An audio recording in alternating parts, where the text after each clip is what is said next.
इस वीडियो में हम लोग परमाणु ऑर्बिटल और उससे आगे के भाग का अध्ययन करेंगे। परमाणु ऑर्बिटल, एटॉमिक ऑर्बिटल्स।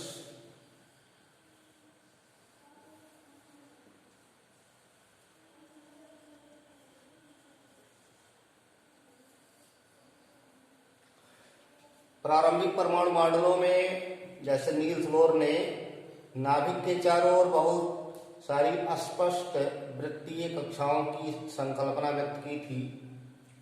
आधुनिक विचारधारा के अनुसार नाभिक के चारों ओर वृत्तीय कक्षाएं नहीं हैं, बल्कि नाभिक के चारों ओर त्रिविमीय आकाश में विभिन्न आकार और आकृति के ऑर्बिटल्स पाए जाते हैं, कक्षक पाए जाते हैं। कक्षक की परिभाषा इस प्रकार दी गई है कि नाभिक के चारों ओर का वह त्रिविमीय क्षेत्र जहां इलेक्ट्रॉन के पाए जाने की संभावना सर्वाधिक होती है उसे ऑर्बिटल कहते हैं। यानी न्यूक्लियस के चारों ओर जो 3 डायमेंशनल स्पेस है और जिसमें इलेक्ट्रॉन के पाए जाने की प्रायिकता प्रोबेबिलिटी अधिकतम है, उसी को कक्षक कहते हैं। तो प्रारंभिक मॉडल में, नील्स बोर के मॉडल में जो वृत्तीय कक्षाएं दी गई थी उन्हें ऑर्बिट कहा गया था। ऑर्बिट ये कोश को व्यक्त करता है, नील्स बोर के वृत्तीय कक्षाओं को व्यक्त करता है। ऑर्बिटल जिसे कक्षक कहते हैं, यह आधुनिक विचारधारा में नाभिक के चारों ओर का त्रिविमीय क्षेत्र है। 3 dimensional space around nucleus where the probability of finding electron is maximum is called as orbital। तो नाभिक के चारों ओर त्रिविमीय क्षेत्र में इलेक्ट्रॉन वितरित हैं। इलेक्ट्रॉन नाभिक की परिक्रमा करते हैं और अपने एक्सिस पर भी घूमते हैं। ऑर्बिटल गति और स्पिन दोनों इलेक्ट्रॉन व्यक्त करते हैं। नाभिक के चारों ओर गणितीय रूप से बहुत तरह के कक्षक ट्रेस किए गए हैं, ऑर्बिटल बनाए गए हैं। जैसे उपकोष 4 हैं sp-df, तो उसी तरह उपकोषों में ऑर्बिटल आते हैं। ऑर्बिटलों के मिलने से उपकोष सबसेल्स और सबसेलों के मिलने से सेल बनता है। तो ऑर्बिटल्स या कक्षक एक छोटी यूनिट है। सबसेल 4 पढ़े गए हैं। यस सबसेल है, पी सबसेल है, तीसरा डी सबसेल है और चौथा एफ सबसेल है। इन सबसेलों में ऑर्बिटल पाया जाता है। जैसे यस सबसेल में एक ऑर्बिटल होता है जिसे यस ऑर्बिटल कहते हैं। तो यस सबसेल के ऑर्बिटल को यस ऑर्बिटल कहते हैं। तो सबसेल और ऑर्बिटल में विभेद जानना है कि ऑर्बिटलों के मिलने से सबसेल बनता है। ऑर्बिटल छोटी यूनिट है, सबसेल बड़ी यूनिट है। यस सबसेल में एक ऑर्बिटल होता है। पी सबसेल, पी उपकोष, इसमें 3 ऑर्बिटल पाए जाते हैं। 3 ऑर्बिटल हैं, तो 3 ऑर्बिटलों को px, py, pz कहा जाता है। तीनों एक्सिस के सापेक्ष ये ऑर्बिटल्स पाए जाते हैं। इनका ओरिएंटेशन xyz एक्सिस के सापेक्ष है। ऐसे डी सबसेल है। डी सबसेल में 5 ऑर्बिटल्स पाए जाते हैं। 5 ऑर्बिटल्स हैं और पांचों ऑर्बिटलों को dxy, dyz, dxz, dx square minus Y square, dz square, ये 5 ऑर्बिटल्स हैं। d के 5 ऑर्बिटल्स के कॉम्बिनेशन से d सबसेल बनता है। तो ये 5d जनरेट ऑर्बिटल्स कहलाते हैं, समान ऊर्जा वाले होते हैं। बिना किसी फील्ड के अगर ये पाए जा रहे हों, बिना किसी क्षेत्र में पाए जा रहे हों, मतलब किसी मैग्नेटिक फील्ड अथवा इलेक्ट्रिक फील्ड में नहीं है, तो 5d जनरेट ऑर्बिटल्स होंगे, सबकी एनर्जी समान होगी। तो 5 ऑर्बिटल्स d सबसेल में पाए जाते हैं। d उपकोष है और उसके 5 ऑर्बिटल्स हैं। ऐसे f सबसेल पाया जाता है जिसमें 7 ऑर्बिटल्स हैं, और 7 ऑर्बिटल्स कॉम्प्लेक्स स्ट्रक्चर बनाते हैं। तो कॉम्प्लेक्सिटी इसमें पाई जाती है f सबसेल में, 7 ऑर्बिटल्स हैं। तो इस तरह से सबसेल और ऑर्बिटल में विभेद जानना चाहिए। सबसेल की छोटी यूनिट ऑर्बिटल है, ऑर्बिटलों के मिलने से सबसेल बनता है। जैसे एक s ऑर्बिटल से एक s सबसेल बनता है, 3p ऑर्बिटल से एक p सबसेल बनता है, 5d ऑर्बिटल से एक d सबसेल बनता है, और 7f ऑर्बिटल से एक f सबसेल बनता है। तो उपकोषों की या सबसेलों की छोटी यूनिट ऑर्बिटल्स है। और ऑर्बिटल्स क्या हैं? तो ऑर्बिटल्स आपको बताया कि नाभिक के चारों ओर का त्रिविमीय क्षेत्र है, और वह क्षेत्र जिसमें इलेक्ट्रॉन के पाए जाने की संभावना सर्वाधिक होती है। जो प्रायिकता है इलेक्ट्रॉन के पाए जाने की, वो मैक्सिमम होती है। तो जिन क्षेत्रों में इलेक्ट्रॉन अधिकता में पाए जाते हैं, इलेक्ट्रॉन के पाए जाने की प्रायिकता ज्यादा होती है, उसी को ऑर्बिटल कहते हैं। यस सबसेल के जो ऑर्बिटल्स हैं वो स्फेरिकल होते हैं, गोलाकार होते हैं। पी सबसेल डंबल जैसा होता है, डमरू जैसा होता है, जैसे एक लोब ऊपर एक लोब नीचे, बीच में दोनों मिले होते हैं। डी सबसेल द्विडंबलाकार होता है, इसमें 2 डंबल पाए जाते हैं। और एफ सबसेल कॉम्प्लेक्स है, इसमें कई डंबल पाए जाते हैं, जटिल संरचना इसकी है। तो इस तरह आपको सबसेल और ऑर्बिटल आए होंगे ध्यान में। ऑर्बिटल्स के मिलने से सबसेल बनता है और सबसेलों के मिलने से सेल बनता है।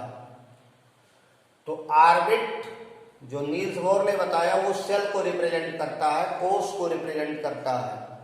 ऑर्बिट सेल को रिप्रेजेंट करता है, लेकिन जो ऑर्बिटल है वो 3 डायमेंशनल स्पेस है अराउंड न्यूक्लियस और छोटी यूनिट है। ऑर्बिटल के मिलने से सबसेल और सबसेलों के मिलने से सेल की रचना होती है। अब जैसे के सेल पढ़ते हैं, तो के सेल में एक सबसेल 1s है और इसमें एक ऑर्बिटल है। तो एक s ऑर्बिटल मिला तो ये 1s बना, और 1s के सेल में पाया जा रहा है। ऐसे यंग सेल जिसको कहते हैं, shell number 2, principal quantum number 2, इसके लिए n इक्वल टू 1 है, इसके लिए n इक्वल टू 2 है। तो इस सेल में 2 सबसेल पाए जाते हैं, 2s और 2p। अब s पे एक ऑर्बिटल है और p में 3 ऑर्बिटल है।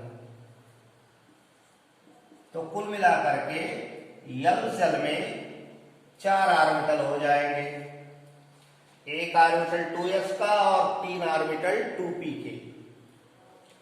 ऐसे तीसरा जो सेल है यम सेल, यम सेल के लिए सबसेल 3 है, 3s, 3p, 3d, और इसमें ऑर्बिटल्स, तो s पे एक ऑर्बिटल है, p में 3 ऑर्बिटल है, डी में 5 ऑर्बिटल है। तो इस तरह कुल 9 ऑर्बिटल हो गए, यानी सेल नंबर 3 में 9 ऑर्बिटल पाए जाते हैं। और प्रिंसिपल क्वांटम नंबर 4 में यानी यंग सेल में, यंग सेल की बात करिएगा तो इसमें 4 सबसेल हैं, 4s, 4p, 4d, 4f। Yes में 1 ऑर्बिटल, p में 3 ऑर्बिटल, d में 5 ऑर्बिटल, f में 7 ऑर्बिटल। तो कुल 3 1 4 5 9 7 16 ऑर्बिटल। तो ऑर्बिटल्स के मिलने से सबसेल और सबसेलों के मिलने से सेल बनता है। एक ऑर्बिटल में अपोजिट स्पिन के 2 इलेक्ट्रॉन रह सकते हैं, इसीलिए के सेल में केवल 1 ऑर्बिटल है तो 2 इलेक्ट्रॉन। यल सेल में 4 ऑर्बिटल है तो 8 इलेक्ट्रॉन। यम सेल में 9 ऑर्बिटल है तो 18 इलेक्ट्रॉन। और यम सेल में 16 ऑर्बिटल है तो 32 इलेक्ट्रॉन। तो ऑर्बिटल से सबसेल और सबसेल से सेल की रचना होती है। ऑर्बिटल्स का जो रिप्रेजेंटेशन दिया गया है उसको सरल करने के लिए एक्सिस को मान करके दिखाया जाता है। जैसे यस सबसेल है तो उसको स्फेरिकल दिखा दिया, स्फेरिकल हो गई। अब इसको यस ऑर्बिटल कहेंगे। यस में एक ही ऑर्बिटल है तो उसको यस ऑर्बिटल कहते हैं। यस सबसेल में एक ऑर्बिटल जिसे यस ऑर्बिटल कहते हैं और वो स्फेरिकल होता है। पी में 3 ऑर्बिटल हैं, पी सबसेल का नाम है। और इसके जो ऑर्बिटल दिखाए जाते हैं px, py, pz, तो इसका डंबल बनता है। डंबल ऐसे बना देते हैं, ये डंबल है।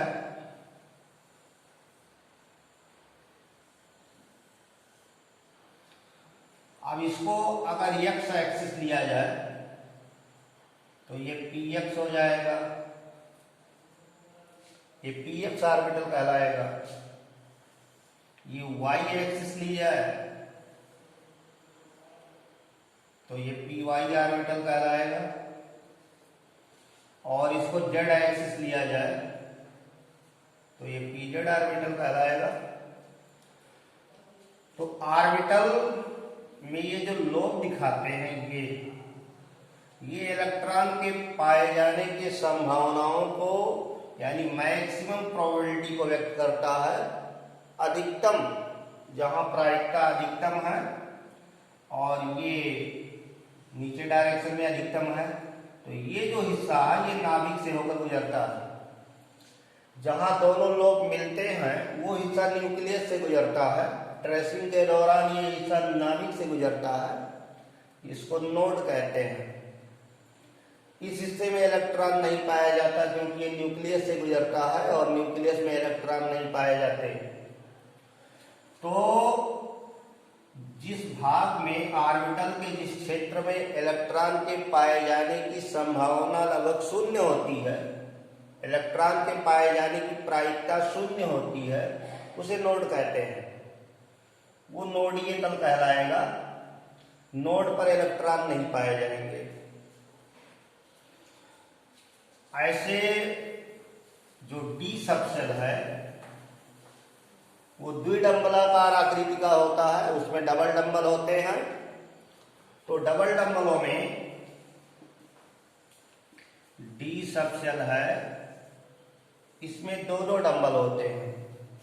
तो 5 ऑर्बिटल हैं, dxy, dyz, dxz, dx square minus Y square, dz square, ये 5 ऑर्बिटल्स हैं।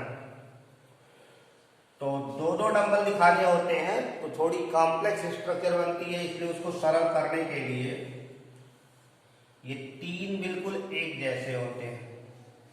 अगर इसको x इसको y माना जाए तो इनके जो लोब्स होते हैं वो बीच में पाए जाते हैं।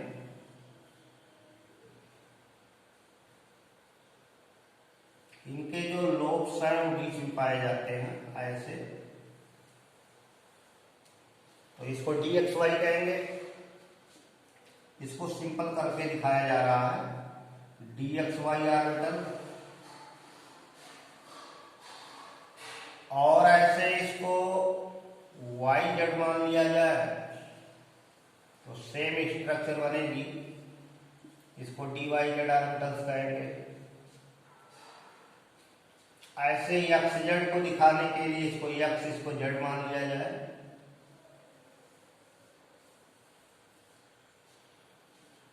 तो ये तीनों ऑर्बिटल सेम है, dxy dyz dxz बिल्कुल सेम है। अब ये जो ऑर्बिटल है dx square minus Y square, ये ऑर्बिटल्स एक्सियल होते हैं। इनके लोग एक्सिस पर पाए जाते हैं। इस तरह ये एक्सियल लोब्स हैं। और dz स्क्वायर जो है वो भी एक्सिस पर लोब्स का पाया जाता है, एक छोटा बटा। तो इस तरह से दो ऑर्बिटल्स एक्सियल होते हैं और तीन ऑर्बिटल्स के लोब बीच में होते हैं।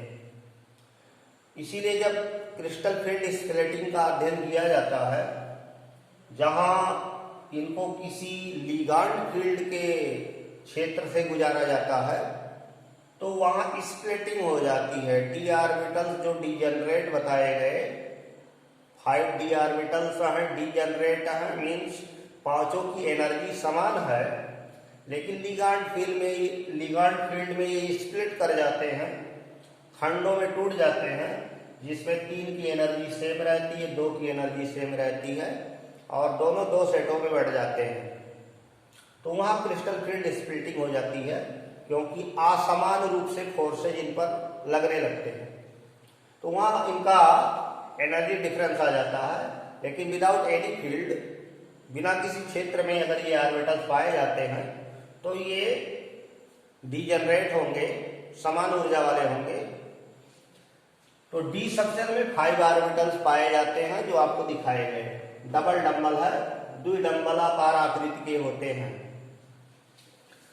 और जो एफ ऑर्बिटल्स हैं वो जटिल हैं, उनकी स्ट्रक्चर जटिल पाई जाती है, उसको ठीक से ड्रा नहीं किया जा सकता। तो एफ सबसेल में 7 ऑर्बिटल्स हैं। 7 एफ ऑर्बिटलों के मिलने से एक एफ सबसेल बनता है। ये 7 ऑर्बिटल्स हैं और एक ऑर्बिटल में आप अपोजिट स्पिन के 2 इलेक्ट्रॉन रख सकते हो। इस तरह एफ सबसेल में 14 इलेक्ट्रॉन भर सकते हो, क्योंकि 7 2 जा 14, तो एफ में 14 इलेक्ट्रॉन भरे जा सकते हैं। 7 ऑर्बिटल्स पाए जाते हैं। तो एस पी डी एफ ये सबसेल हैं और इसमें जो ऑर्बिटल्स हैं 1 3 5 7, 1 3 5 7 ये ऑर्बिटल्स एसपीडीएफ सबसेल। और एक में अपोजिट स्पिन के 2 इलेक्ट्रॉन, तो यस में आप 2 इलेक्ट्रॉन मैक्सिमम, पी में 6 इलेक्ट्रॉन, डी में 10 इलेक्ट्रॉन और एफ में 14 इलेक्ट्रॉन भर सकते हो। कॉन्फ़िगरेशन में S2 P6 D10 F14 बताया जाता है। तो ये ऑर्बिटलों की व्यवस्था है। ऑर्बिटल शब्द आधुनिक संकल्पना की देन है। मॉडर्न एटॉमिक मॉडल जो दिया गया है, एटॉमिक स्ट्रक्चर जो दिया गया है, उसमें आता है। अभी आपको नोड बताया था। नोड ऑर्बिटल का वह क्षेत्र है जिसमें इलेक्ट्रॉन नहीं पाया जाता, इलेक्ट्रॉन के पाए जाने की संभावना शून्य होती है, उसे नोड कहते हैं। नोड दो तरह का है, एक रेडियल नोड कहलाता है और एक एंगुलर नोड कहलाता है, कोणीय नोड कहलाता है। एंगुलर नोड को नोडल प्लेन भी कहते हैं, नोडीय तल भी कहते हैं। थ्योरेटिकली ज्ञात करने के लिए radial node equal to n minus L minus 1 और angular node equal to L. n है प्रिंसिपल क्वांटम नंबर, मुख्य क्वांटम संख्या है, और यल है एजीमुथल क्वांटम नंबर। दिगंशी क्वांटम संख्या है। तो थ्योरेटिकली अगर आपको गणना करना है कि किसी में कितने रेडियल नोड और कितने एंगुलर नोड्स पाए जाते हैं, जैसे 1s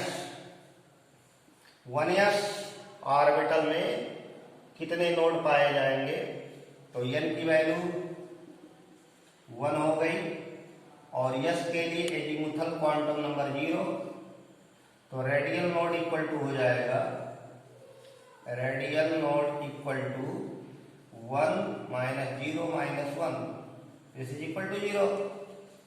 यानी 1s में कोई नोड नहीं पाया जाएगा, न्यूक्लियस के बाद ही तुरंत ये पाया जाता है, तो कोई ऐसा क्षेत्र नहीं होगा जिसमें इलेक्ट्रॉन ना पाया जाता हो। ऐसे 2s की बात की जाए तो 2s की बात करेंगे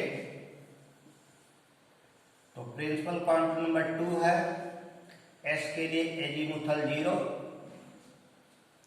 तो रेडियल नोड्स त्रिज्य node, radial node equal to हो जाएगा n माइनस यल माइनस 1, तो 2 minus 0 minus 1 this is equal to 1, तो 2s में एक रेडियल नोड पाया जाएगा। इस तरह आप गणना कर सकते हैं रेडियल नोड्स का।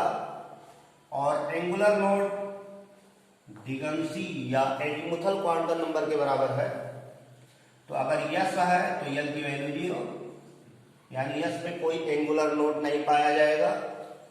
अगर पी है तो यल की वैल्यू 1, पी में एक एंगुलर नोड बनेगा, डी में 2 बनेगा, एफ में 3 बनेगा। तो angular nodes azimuthal quantum number के इक्वल है, इसलिए किस सबसेल के ऑर्बिटल की बात की जाती है उसके लिए एजीमुथल क्वांटम नंबर की वैल्यू बता करके ज्ञात किया जा सकता है। तो इस तरह नोड्स की गणना कर सकते हैं। बच्चों, इस वीडियो में हम लोगों ने नोड्स तक का अध्ययन किया है, शेष अगले वीडियो में अध्ययन करेंगे। धन्यवाद।